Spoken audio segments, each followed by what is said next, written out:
বাংলাদেশের সনাতনীদের উপর অত্যাচারের প্রতিবাদে ঘোচাডাঙ্গা সীমান্তে বিক্ষোভ কর্মসূচি। বিশ্ব মানবাধিকার দিবসের দিনে বসিরহাটের ঘোচাডাঙ্গা সীমান্তে বাংলাদেশের সনাতনীদের উপর অত্যাচারের প্রতিবাদে সনাতনীদের বিক্ষোভ কর্মসূচি হলো আজ। এদিনের এই বিক্ষোভ কর্মসূচিতে উপস্থিত ছিলেন বিরোধী দলনেতা শুভেন্দু অধিকারী। এদিন সভা মঞ্চ থেকে বাংলাদেশ ইস্যুতে আরও সুর চড়ালেন শুভেন্দু অধিকারী। আমরা বাংলাদেশের উপর নির্ভর করি না, বাংলাদেশ আমাদের উপর নির্ভর করে। ফের নিশানা করলেন রাজ্যের বিরোধী দলনেতা।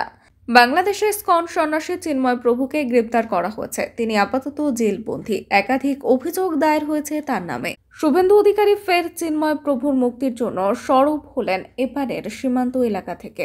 আরো কি বললেন দেখুন বিস্তারিত।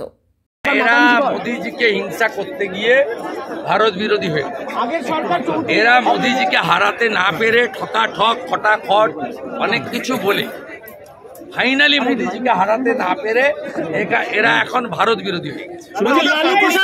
লালু প্রসাদ যাদব মমতা বন্দ্যোপাধ্যায়কে ইন্ডিয়া জোটের মুখ হিসেবে দেখতে চাইছে, ইন্ডিয়া জোটের প্রধান হিসেবে লালু প্রসাদ যাদব। উনি গোচারা খেয়ে জেল খেটেছেন, আর এখানে গরু পাচার করে উনার লোকেরা অনেকে জেলে, আর উনার ভাইপো জেলে যাওয়ার অপেক্ষা।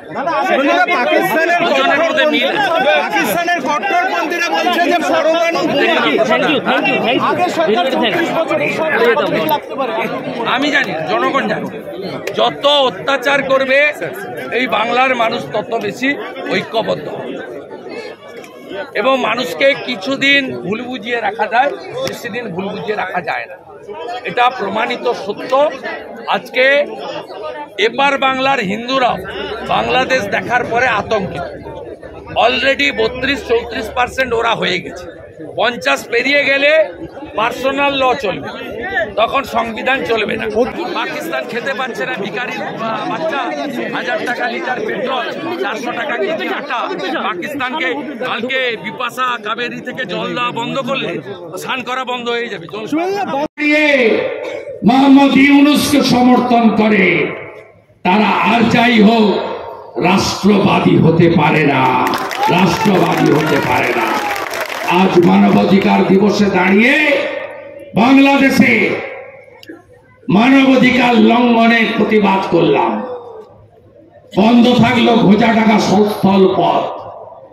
সাথে বিধানসভায় কিছুদিন আগে ওয়াকফ নিয়ে রেজুলেশন এনেছিল তোলামূল।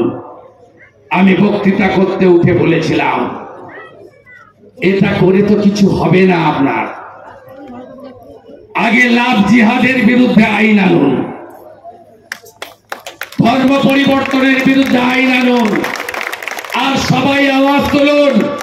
পৃথিবীর সব দেশে নাগরিক পুঞ্জি